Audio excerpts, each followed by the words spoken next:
നമുക്ക് രണ്ടുപേർക്കും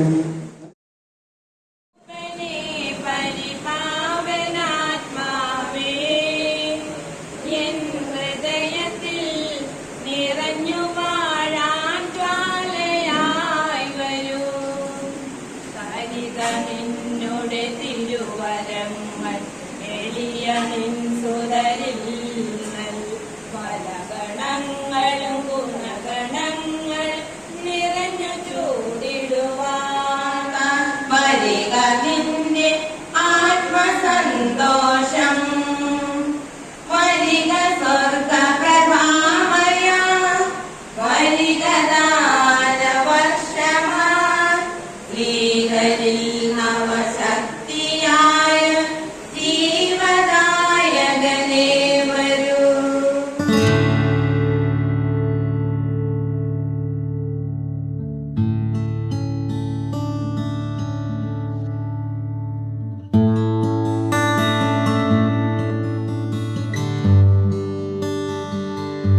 സമൂഹത്തിന്റെ സുരക്ഷയ്ക്ക് സമഗ്ര വികസനത്തിനായി പ്രവർത്തിക്കുന്ന സംഘടനയുടെ അഥവാ വിവിധ തൊഴിലാളി ഫോറങ്ങളിലേക്ക് ജാതി മത വർണ്ണ വ്യത്യാസമെന്നെ കൊണ്ടുവന്ന് സുരക്ഷയൊരുക്കുന്ന നമ്മുടെ കേരള ലേബർ മൂവ്മെന്റ് നമുക്കറിയാം.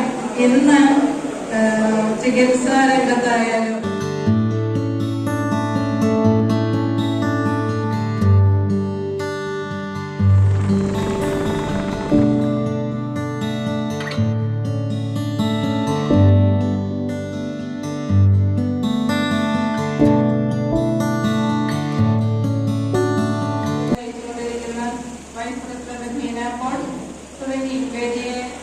അലങ്കരിച്ചിരിക്കുന്ന എല്ലാ എന്റെ കൂട്ടുകാർക്കും നമ്മുടെ വേദിയിലേക്ക് നമ്മുടെ അനുസ്മരണ സമ്മേളനത്തിലേക്ക് സ്വാഗതം ചെയ്യുന്നു.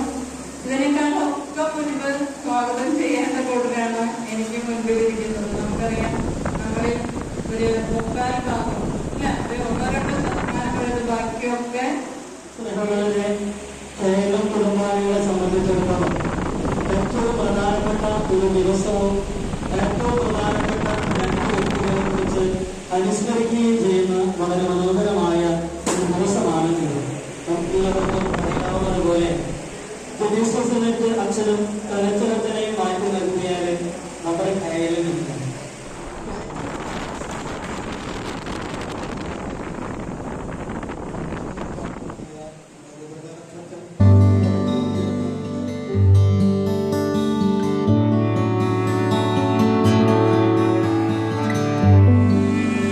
കേരള ലേബർ മൂവ്മെന്റ് എന്ന പ്രസ്ഥാനത്തെ ഇന്ന് ഇന്ത്യ വളരെ ശക്തമായി മുന്നോട്ട് നയിച്ചുകൊണ്ടിരിക്കുന്ന ST എന്നല്ല ഈ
അടയാളമായിട്ട് മാറുകയാണ്.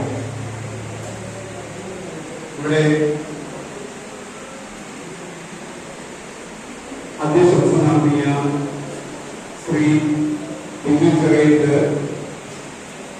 അതുപോലെ തന്നെ കോളേജിനും സ്വാഗത പ്രസംഗം നടത്തിയ മോർണിംഗ് ചോദ്യം നമ്മോട് 1974 കേരളം രൂപീകൃതമായപ്പോൾ അത് വളർന്ന് അന്തരിച്ച ഒരു സംഘടനയായിട്ട് മാറുകയുണ്ടായി.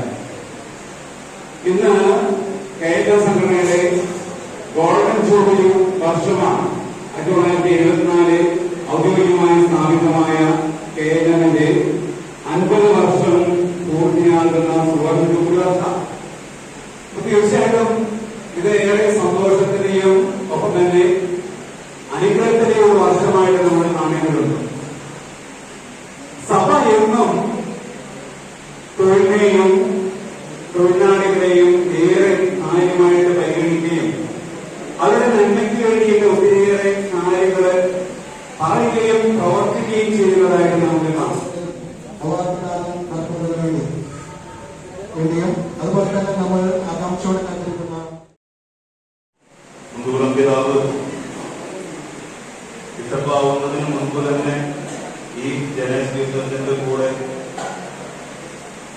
തൊഴിലാളികൾക്ക് വേണ്ടിയുള്ള നടത്തിയിരുന്ന ധ്യാനങ്ങളിൽ പങ്കാളിയായിരുന്നു എന്ന് കുണ്ടുകുളം പിതാവ് അനുസ്മരിക്കാറുണ്ട്.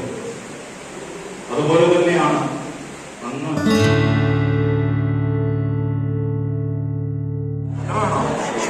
അതിലേക്ക് കൊടുക്കണമെന്ന് നമുക്ക് എല്ലാവർക്കും ആഗ്രഹമുണ്ട്.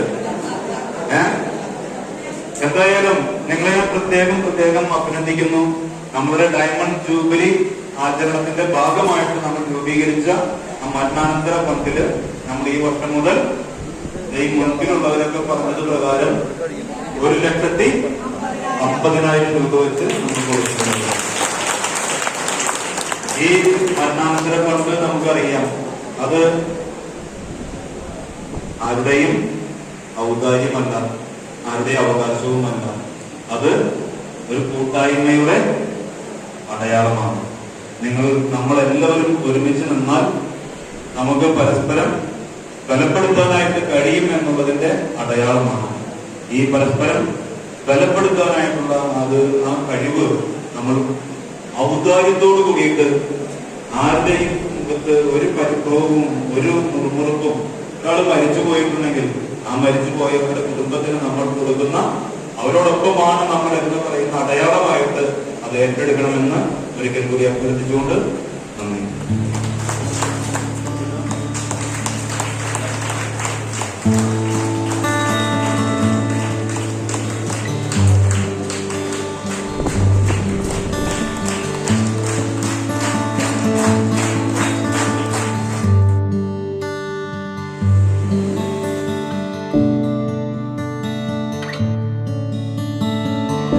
കൂടി ആദരവുകൾ സമർപ്പിക്കാനായിട്ട് നമ്മുടെ ചാൻസലറെ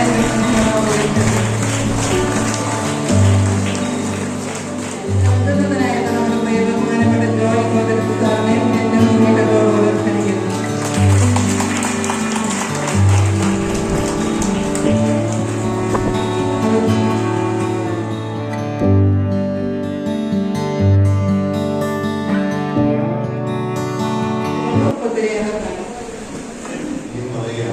വലിയ ത്യാഗത്തോടുകൂടെ നിങ്ങളുടെ ഒരുമിച്ച് ആയിരിക്കുന്നതിൽ നമുക്ക് വലിയ ഒരു സന്തോഷത്തിന്റെ ഒരു ദിനം തന്നെയാണ്. പ്രത്യേകിച്ച് വലിയ പ്രഖ്യാപനങ്ങളും അനുസ്മരണങ്ങളും ഒക്കെ അന്നേ ദിവസം കൊണ്ടാടുമ്പോൾ സത്യം പറഞ്ഞ ജനജീവിതത്തിന് എനിക്ക് അറിയത്തില്ല, വലിയ പരിചയമില്ല.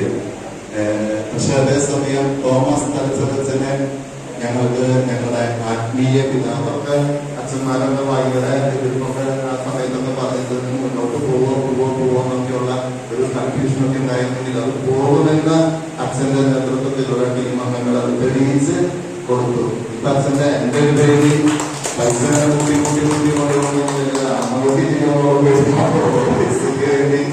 അനുമതി ചെയ്യുന്നുള്ളൂ. എന്തായാലും ഇത് വലിയൊരു സഹായമാണ് നിങ്ങളെ സംബന്ധിച്ചിടത്തോളം. അച്ഛൻ അത് പറഞ്ഞ ഭാഷ എനിക്ക് വളരെ ഇഷ്ടപ്പെട്ടു. ഇത് ആരുടെയും അവകാശമല്ല, ആരുടേതുമല്ല, മറിച്ച് ഒരു കൂട്ടായ്മയുടെ ഏറ്റവും വലിയ ലക്ഷണമാണ്. ക്രൈസ്തവ കൂട്ടായ്മയുടെ ഏറ്റവും വലിയൊരു ലക്ഷണമായി ഇത് കാലാകാലങ്ങളോളം നിൽക്കട്ടെ എന്ന് ആശംസിക്കുകയാണ്, പ്രാർത്ഥിക്കുകയാണ്. ഈ സുന്ദരത്തിന്റെ എല്ലാവിധ മംഗളങ്ങളും പ്രാർത്ഥനകളും നേർന്നുകൊണ്ട് ഞാൻ നിർത്തുന്നു.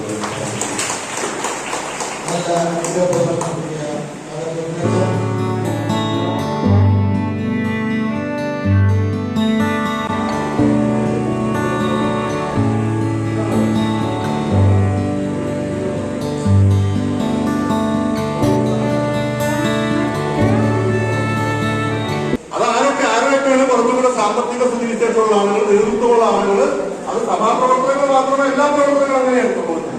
സഭയിലെ ഇടവകയിൽ അവരാണ് പ്രമാണികളായിരുന്നത്. സാധാരണ തൊഴിലാളികൾ കുർബാനയിൽ പങ്കെടുത്ത് പോകുന്നു, അത് കഴിഞ്ഞ് അവർക്കൊന്ന് മുമ്പിലോട്ട് ഉണ്ടായിരുന്നത്. ആ സാഹചര്യത്തിലാണ് ഈ ഗവൺമെന്റിന്റെ പുതിയ വഴിത്താര, ഒരു ചെറിയ വഴിത്താരയാണ്. ഈ കഴിഞ്ഞ കുറച്ച് നാളുകൾ കൂടുതൽ സംസാരിക്കാൻ പറയുന്ന ഒരു അനുഭവം ഞാൻ പെട്ടെന്ന് മനസ്സിലെന്ന് പറയാം. കുറച്ച് നാളുകൾക്ക് മുമ്പ് തിരുവനന്തപുരം പ്രദേശത്ത് ഓക്കി എന്ന് പറയുന്ന ദുരന്തം ഉണ്ടായി. ഓക്കി ധാരാളം മത്സ്യത്തൊഴിലാളികൾ മരിച്ചു, എല്ലാം നഷ്ടപ്പെട്ടു. അവിടെ എനിക്ക് കുറച്ചിടങ്ങളിൽ ഞങ്ങൾ കേരളത്തിന്റെ പ്രവർത്തനത്തിനുള്ളതിന് അവിടെ പോകാൻ സാധിക്കുകയുണ്ടായി. നൂറുകണക്കിന് പേരാണ് മരിച്ചത്. അത് കഴിഞ്ഞ് വന്നത് ക്ലീനിസ് കാതോലിക്ക ബാവയാണ്, കർദിനാൾ. കുർബാന കഴിഞ്ഞപ്പോൾ അദ്ദേഹം ആൾക്കാർ സംസാരിക്കുന്ന അപ്പൊ ഞാൻ അദ്ദേഹത്തെ കാണാൻ വേണ്ടി നിന്നു. മറ്റു സ്നേഹബന്ധം അദ്ദേഹം എന്നോട് കാണിക്കാറുണ്ട് സ്ഥിരമായിട്ട്, വർഷങ്ങളായിട്ടുള്ള ബന്ധമാണ്. അദ്ദേഹം എന്നെ കണ്ടോണ്ട് വിളിച്ചു. വിളിച്ച ശേഷം വിശേഷം പറഞ്ഞുകൊണ്ടാവും, നിങ്ങൾ കേസിലേക്കാണെന്ന് പറഞ്ഞപ്പോൾ അദ്ദേഹം പറഞ്ഞു, ജോലി ഞാൻ തിരുവനന്തപുരത്ത് നിന്നൊരു 4-5 വർഷം അന്നാണ്. ഞാൻ ഈ ഓക്കി ഉണ്ടായതിനു ശേഷമാണ് സൂക്ഷ്മവാക്യം പിതാവിന്റെ കൂടെ കടപ്പുറത്ത് പോയത്. അദ്ദേഹം തോളത്തിന്റെ എഴുതിട്ടുള്ള അദ്ദേഹം ആൾക്കാരെ നിൽക്കണം ഞാൻ പുറത്തേക്ക്. ഇത്രയും കഠിനമായ ദാരിദ്ര്യത്തിലും ദുരിതത്തിലും കഴിയുന്ന ഈ തീരപ്രദേശത്തെ ജനങ്ങളെ എങ്ങനെയാണ് വിശ്വാസം കാത്തുനിൽക്കുന്നത് എന്നെ അത്ഭുതപ്പെടുത്തിയിട്ടുണ്ട്. ഞാൻ പറഞ്ഞു, ഞാൻ കൈവപ്പിക്കൊണ്ട് പറഞ്ഞു, പള്ളിയിലാണ് പതുക്കെ പിതാവേ, ഞാൻ ഈ ചില പ്രദേശങ്ങൾ സന്ദർശിച്ചു. വിഴിഞ്ഞം എന്ന് പറയുന്ന ഇടവകയിൽ പോയി. ആ വിഴിഞ്ഞ ഇടവകയില്